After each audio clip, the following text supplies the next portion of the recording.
رسول اللہ صلی اللہ علیہ وسلم نے صحابہ کرام کو قربانی کرنے کے بعد گوشت اور کھالوں کا حل بھی بیان کر دیا۔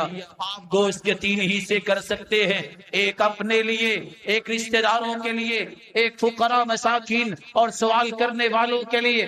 فَأَطْعِمُ الْقَانِعَ وَالْمُعْتَرَّ، اور حدیث کہتی ہے کلو، کھاؤ، وَادَّخِرُوا، رکھ بھی سکتے ہو، وَأَطْعِمُوا، لوگوں کو بھی کھلا سکتے ہو۔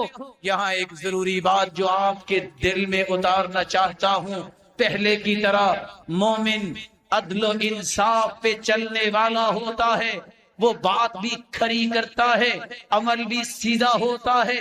حدیث کے الفاظ ہے، صحیح مسلم کی روایت ہے، اللہ کے رسول صلی اللہ علیہ وسلم نے علی رضی اللہ تعالی عنہ سے کہا، حکم دیا، امرہ ان یقسم بدنہ کلہا لحومها وجلودها وجلالها للمساکین، ان جانوروں کے گوشت، ان جانوروں کی جھولے، ان جانوروں کی کھالیں، ان میں سب سے زیادہ حقدار مسکین ہے، اس تک پہنچائیے۔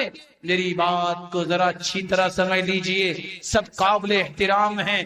کوئی آئے گا ہاسپٹل کے لیے لینے کے لیے، کوئی آئے گا میری مسجد مدرسے کے لیے، کوئی آئے گا فلاں تنظیم کے لیے، کوئی آئے گا فلاں تحریک کے لیے، کوئی آئے گا فلاں جگہ پہ عورتیں رو رہی ہیں۔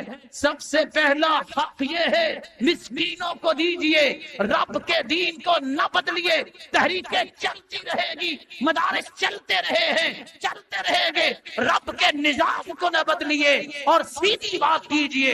رب تعالیٰ کے پیغمبر نے حکم دیا ہے، للمساکین، آپ کے پڑوس میں مسکین کے پاس لباس نہیں ہے کہ وہ آپ کی خوشی میں شریک ہو سکے، اس کے پاس ایسا ساز و سامان نہیں ہے کہ وہ خوشی میں شریک ہو سکے۔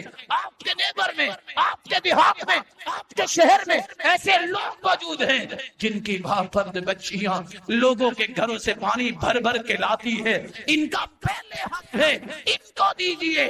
کبھی پریشان نہ ہوئے، یہ سارے کام چل رہے ہیں، چلتے رہیں گے۔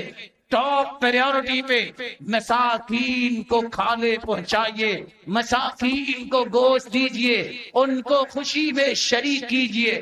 ہاں، اگر یہ کام آپ کر چکے اور کوئی بندہ نظر نہیں آ رہا کہ وہ مسکین ہے اور اس کی ضرورت رہتی ہے، آپ کسی بھی اچھی جگہ پہ پھر اس کو پہنچا سکتے ہیں جہاں دین کی سربلندی کا کام ہو رہا ہے۔ آخری بات، رسول اللہ صلی اللہ علیہ وسلم نے ابتدائی اسلام میں فرمایا تھا، 3 دن سے زیادہ کوئی شخص گوشت کا ذخیرہ نہیں کر سکتا۔ پھر اللہ تعالیٰ نے وسعت دے دی، آپ نے پھر اجازت دے دی کہ آپ ذخیرہ کر سکتے ہیں۔ کس انداز سے؟